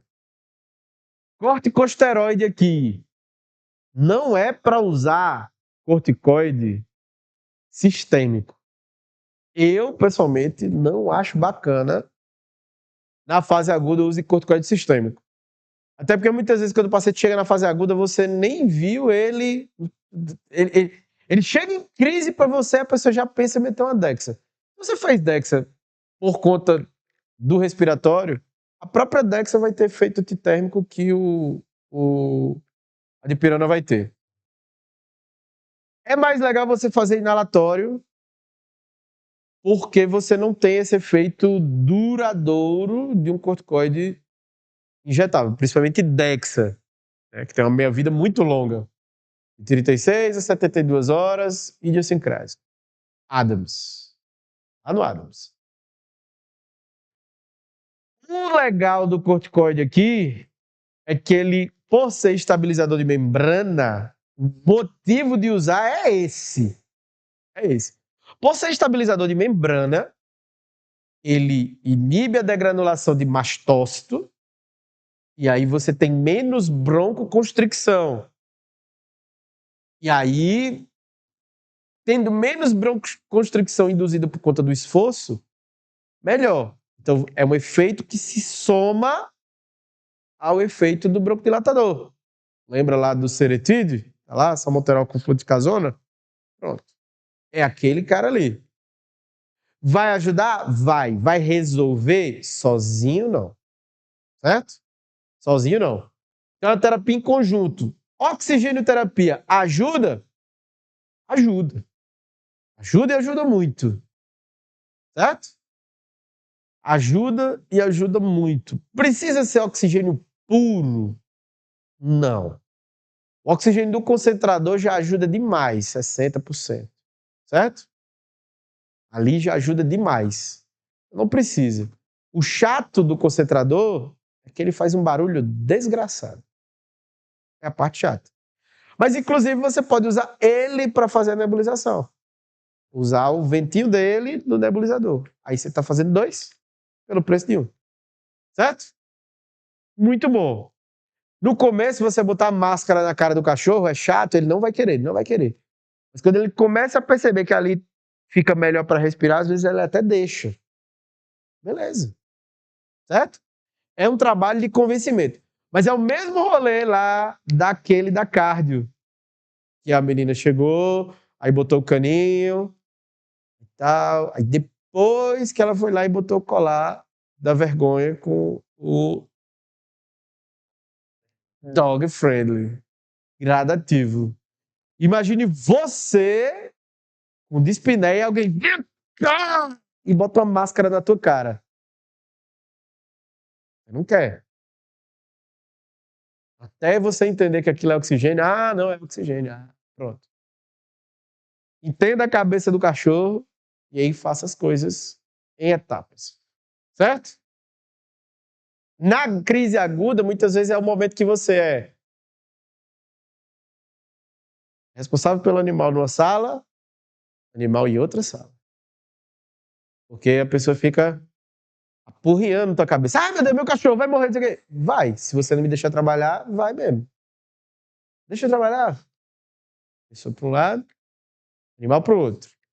É por isso que quando chega alguém na UPA muito mal, ela vai para a sala vermelha, ela vai sozinha, vai ser acompanhante. Porque senão, meu amigo, é a gritaria. Minha Maria, meu filho tá morrendo.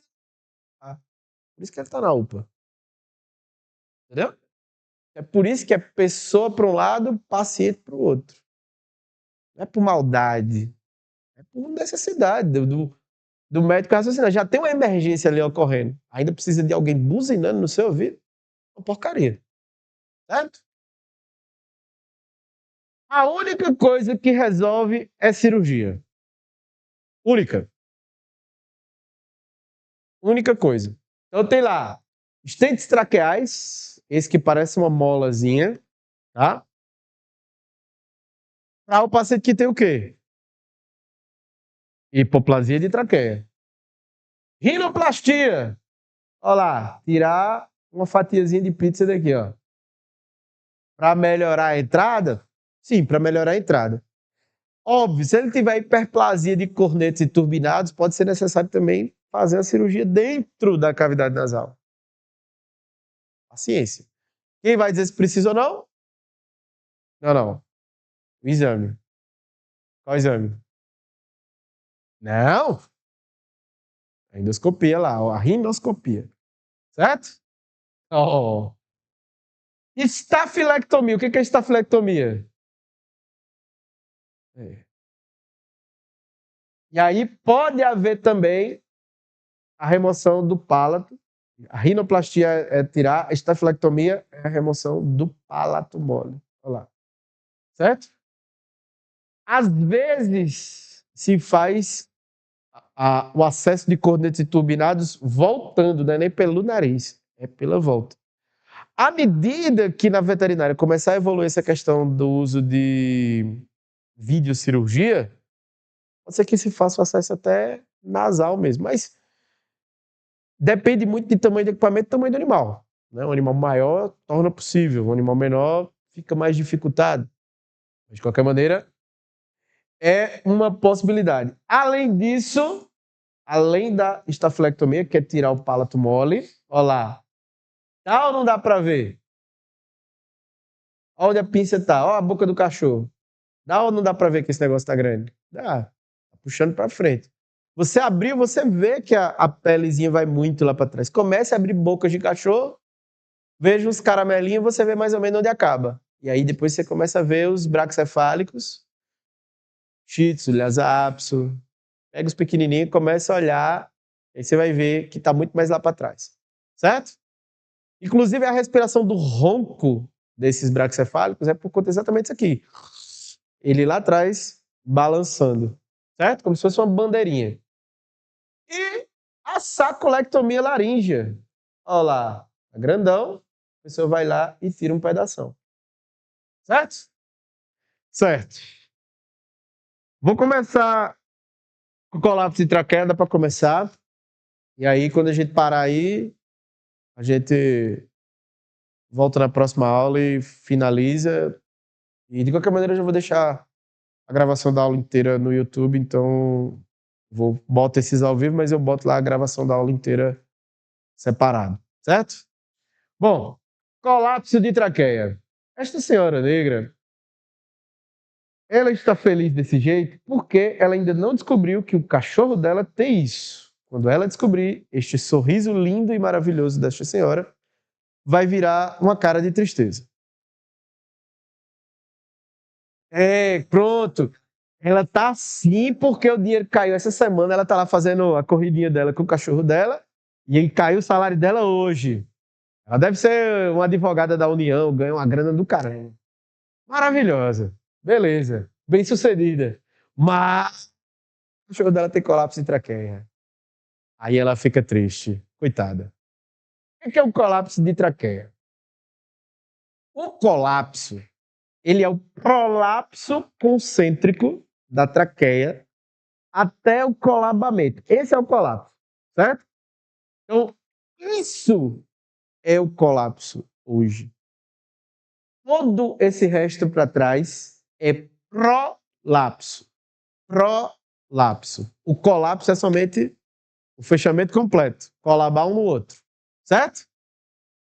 Beleza? Beleza.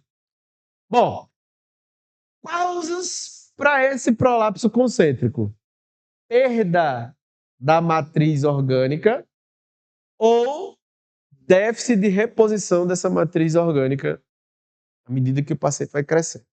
Certo? E o que é essa matriz orgânica dos anéis traqueais? Ela é formada por glicosaminoglicanos e sulfato de condroitina. Certo? Logo, quer dizer que se eu suplementar vai melhorar? Sim, não. Porque a genética é quem manda aqui nesse caso. Você pode retardar, boa.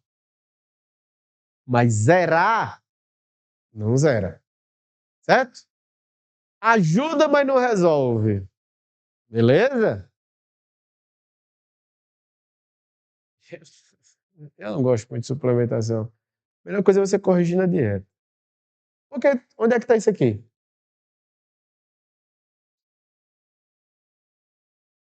Sim, sim, sim.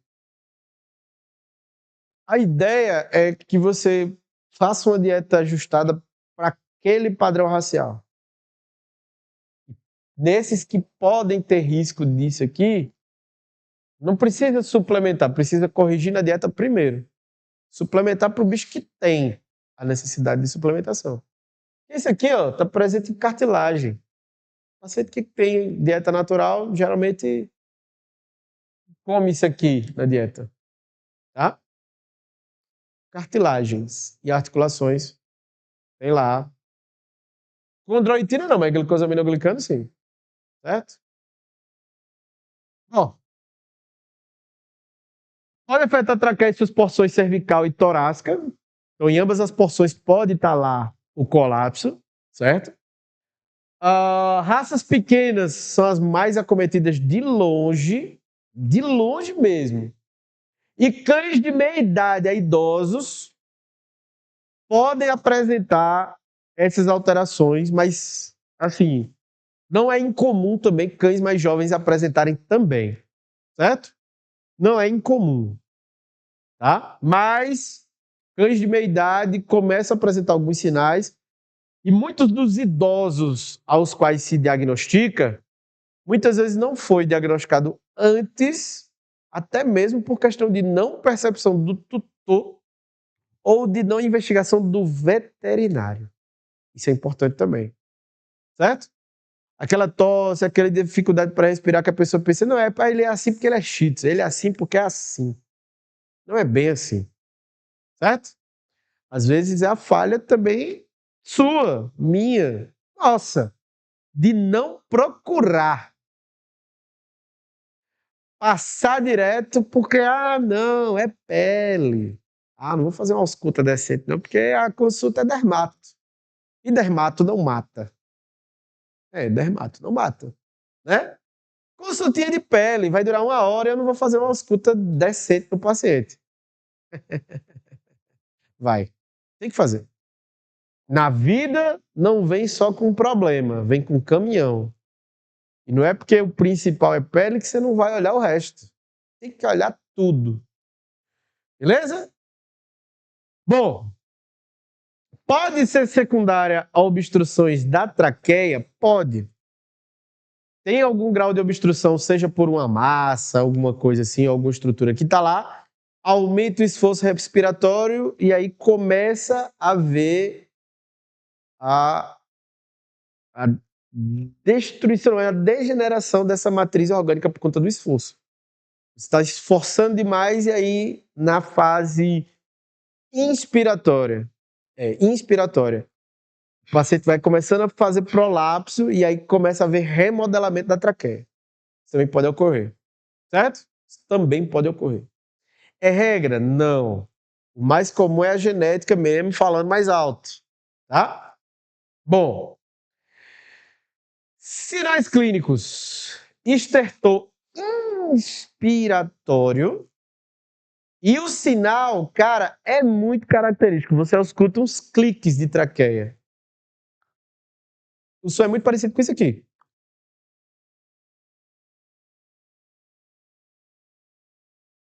É esse somzinho.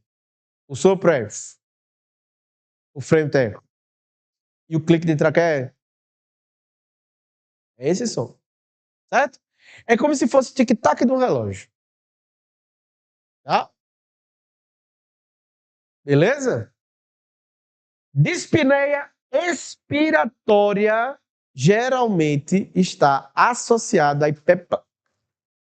à hipoplasia ou o colapso ou o prolapso de traqueia intratorácica.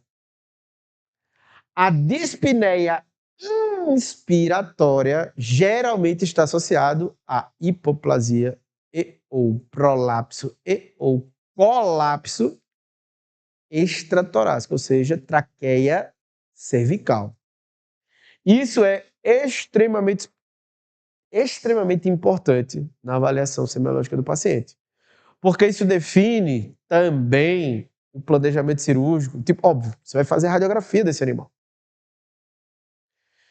Só que, quando você passa para o cirurgião, velho, tô atendendo um paciente assim, e eu suspeito que seja extratorácico. Vou fazer os exames e mando para tu. Beleza, o cara já, pegou no ar. É diferente. Pelo menos eu vejo isso como profissional diferenciado. Se eu fosse cirurgião, maravilha. Isso diz muito sobre você, o seu nível de atenção. É óbvio que a radiografia vai dizer, e eu posso não falar nada, mas se você tem essa informação na mão, é algo a mais. E tem pessoas que percebem, certo? Se você chegar para Jesus e falar, cara, eu tô vendo que ele tem suspeita de prolapso traqueia, ele foi para radiografia. Jesus estava no hospital fazendo cirurgia. Aí você vai lá conversar com ele, mas eu acredito que seja extratorácica, seja na traqueia cervical, porque a dispneia dele é inspiratória. Quando sair lá a radiografia, a gente passa para tu, beleza? Jesus vai falar, beleza. Beleza. Ele vai ver que você tem um arcabouço legal de informação.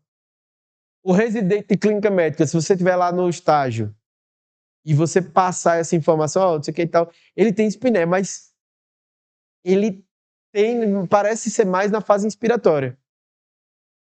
E é provavelmente é extratorácico. Aí o cara vai direcionar, quando ele botar isso na ficha lá da radiografia, o imaginologista é óbvio que vai avaliar todo, mas ele vai dar uma ênfase maior naquela avaliação daquela porção que você falou.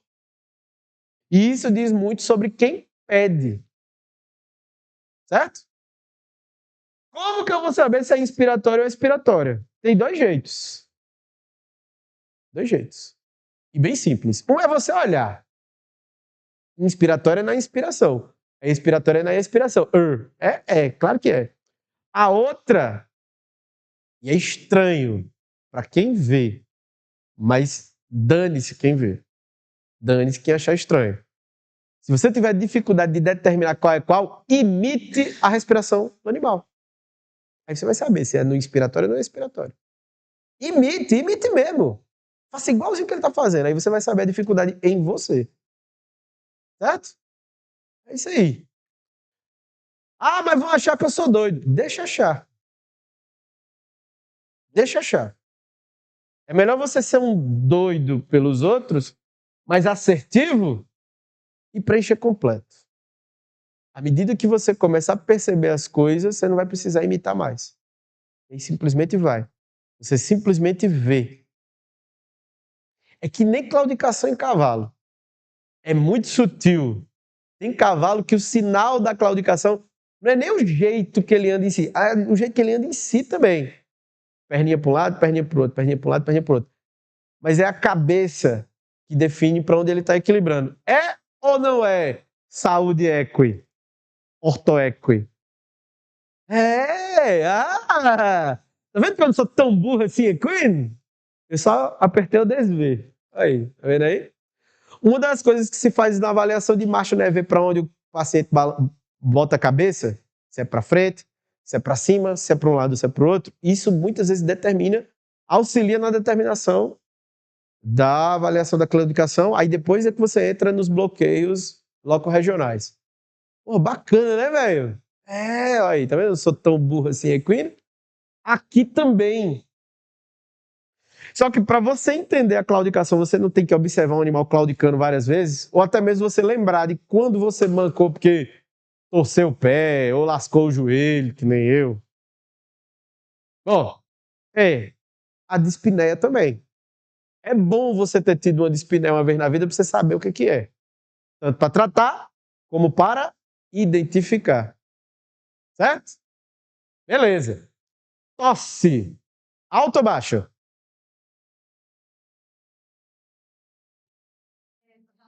Alta.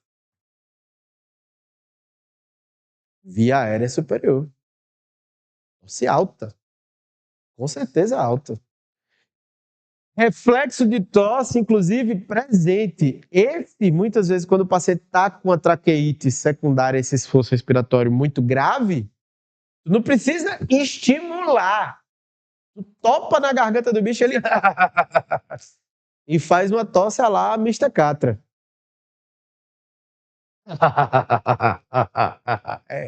É desse jeito. É engraçado. Eita, esse professor faz leseira. Eu faço leseira mesmo. Mas quero ver no dia que você pegar esse paciente se você não vai lembrar de mim. Vai lembrar, tô dizendo. Vai lembrar. Certo? Nunca mais você esquece. Nunca mais você esquece. Tá?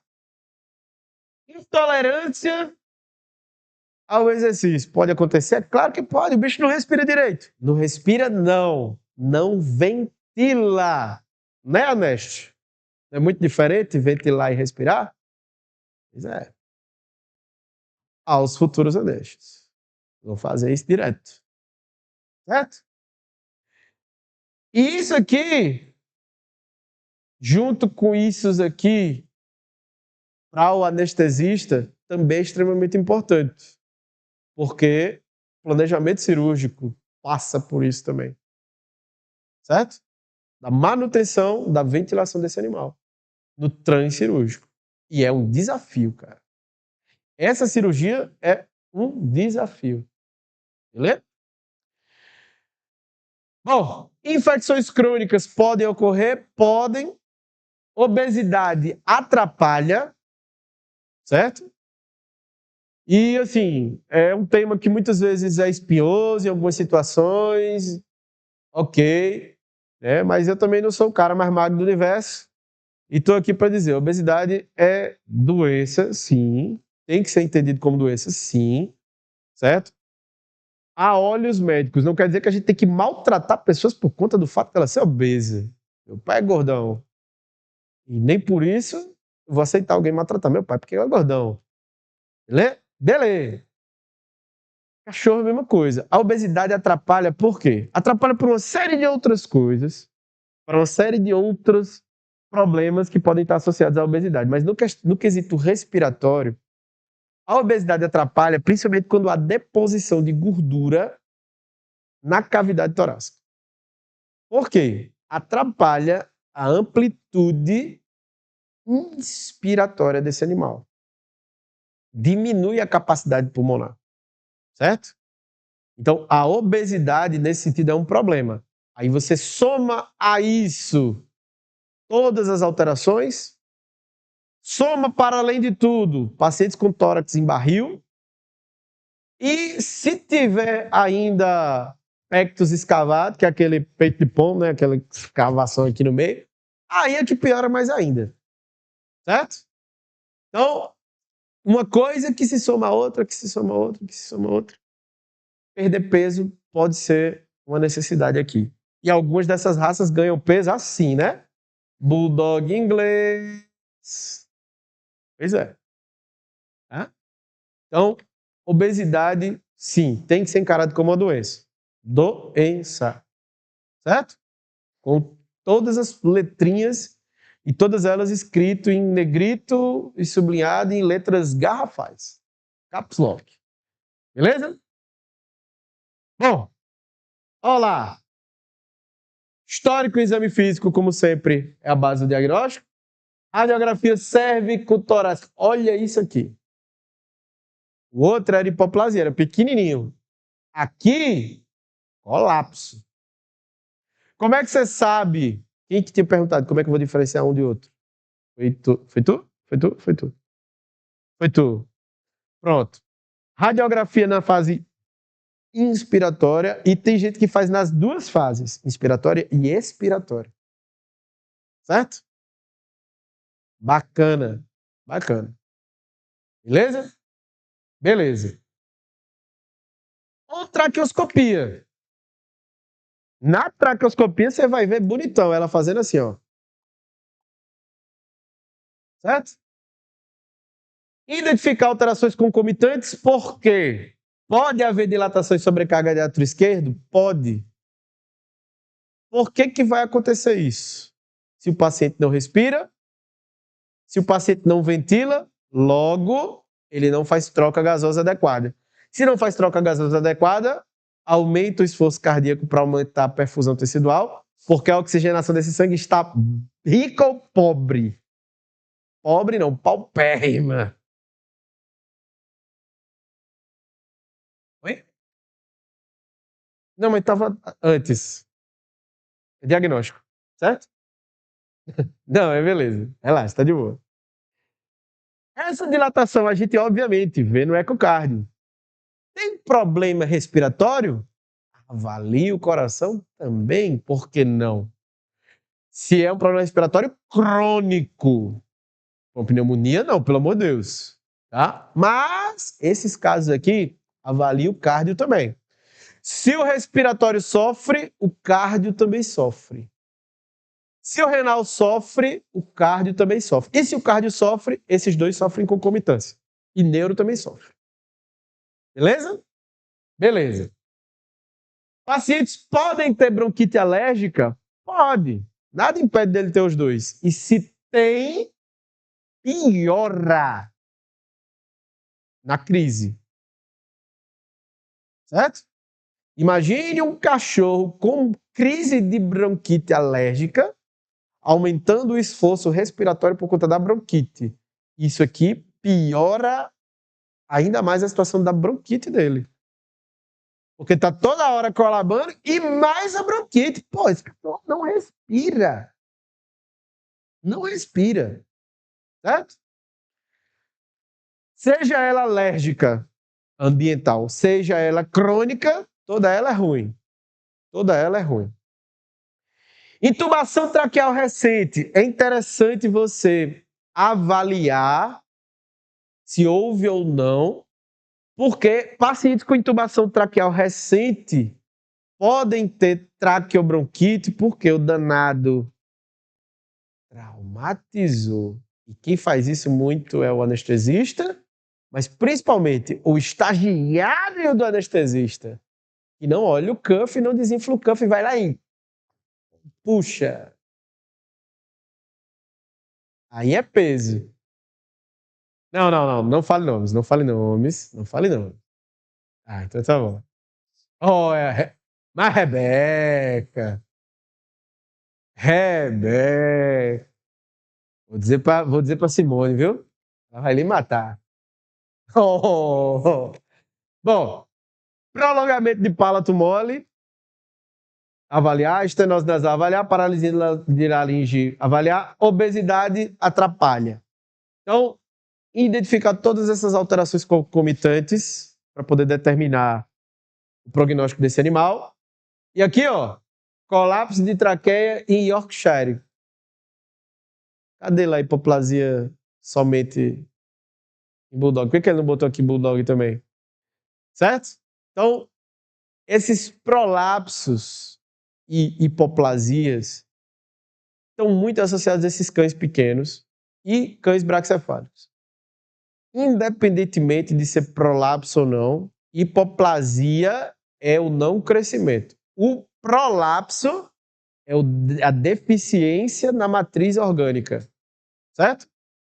Desses anéis traqueais. Um é um motivo, o outro é outro motivo. A genética sempre está envolvida nos dois, tá? Sempre está envolvida nos dois. Agora, a suplementação pode até ajudar isso aqui, mas resolver não resolve. O tratamento é cirurgia, certo? Beleza. Na fase aguda, ansiolítico e tranquilizante ajuda a controlar o paciente em angústia respiratória para melhorar a capacidade ventilatória? Sim. Olha lá, butanfanol. Olha lá, a Cepram, posso associar a Cepram com buprenorfina, com morfina. É MPA. Não vai sedar o bicho. Não vai. Mas vai relaxar. E ajuda muito. Muito mesmo. De verdade. Certo? Correção cirúrgica. Então vamos lá. Membrana traqueal dorsal, stent intraluminal, na verdade isso aqui, stent intraluminal, certo? Aí tem esse stent mola, tem esse stent que ele é malha, tem um que parece uma malha, e tem o outro que parece uma molinha, que é esse aqui, certo? Esse mola, ele é geralmente por fora.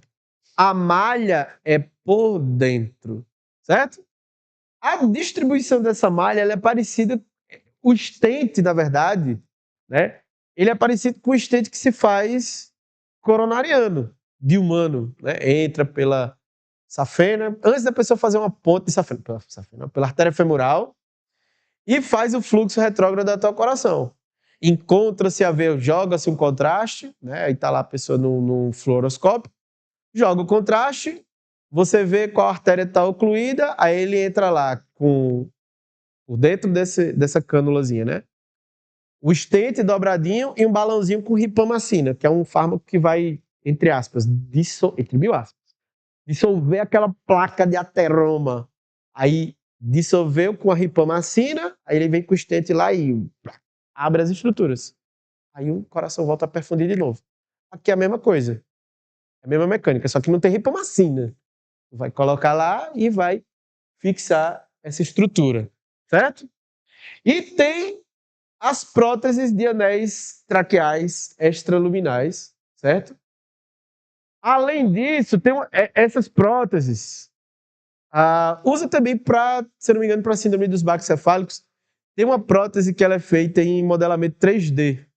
Você faz a tomo do animal, faz a avaliação do tamanho, e aí se for torácica, né, cervical, extratorácica, você consegue colocar ela e fixar na entrada da traqueia, certo? Então, é uma boa também, certo? Olha lá, broncodilatador, mascrinha e o animal, certo? Foto de Google mesmo, ação. A gente tem que fazer controle da obesidade, controle da hipertermia se houver, e essa hipertermia não é febre. Corticosteroide broncodilatador a gente pode fazer aqui. Antitussígeno, devo fazer? Talvez. Se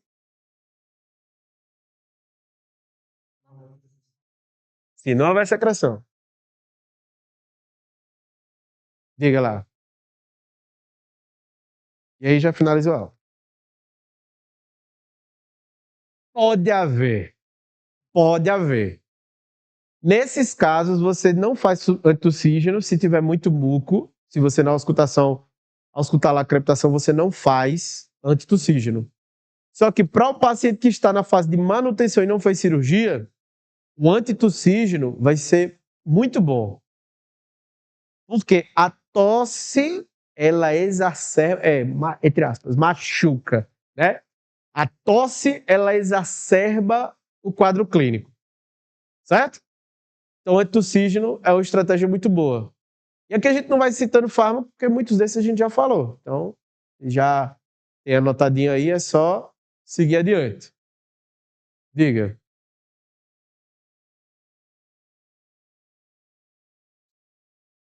Nada de sistêmico. Corticoide aqui você pode fazer inalatório se for fazer. Se for fazer. Na crise é interessante. Mas ele voltou a respirar normal, desmame o oxigênio, principalmente se for oxigênio puro. Vai fazendo desmame, mas oxigênio terapia, pode responder de forma mais genérica. Ele não está ventilando, certo?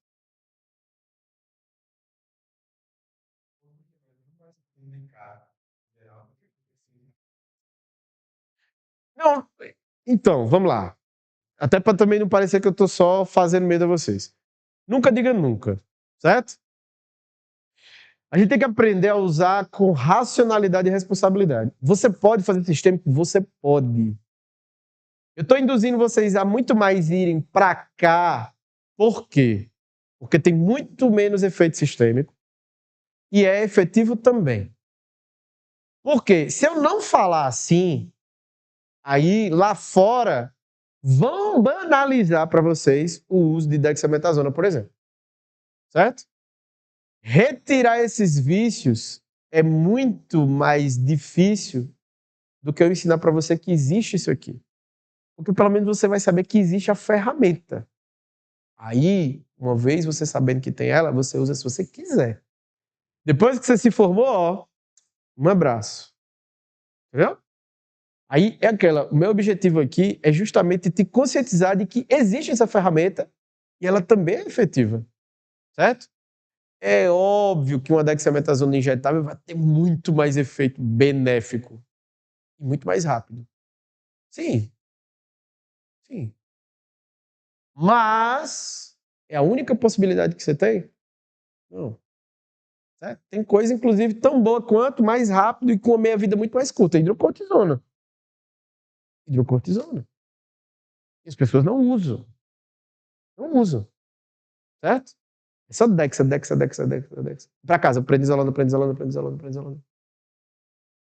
Tá suprimindo os bichos aí à torta e à direita. O mesmo cão Shih Tzu, que ele chega pra você com colapso traqueia, ele pode ter hiperadrenocorticismo. Quando for lá em endócrino, aí você vai ver. Certo? Tudo isso porque um dia a gente vai chegar em endócrino. Antibiótico, tudo isso porque um dia a gente vai chegar em nefro, já é próximo. Né? E aí, como tem cistite e tudo mais, enfim. Nessas coisas todas aqui a gente está passando por antibióticos e tal, e a atividade de antibiótico é só lá em nefro. Beleza. Mas é tudo isso para vocês verem que não é sobre banalizar certos fármacos. Mas também não sobre demonizar. Pode usar. Pode usar, certo? Mas use por um dia, depois passa para o inalatório. Entendeu? Muito mais seguro, tá?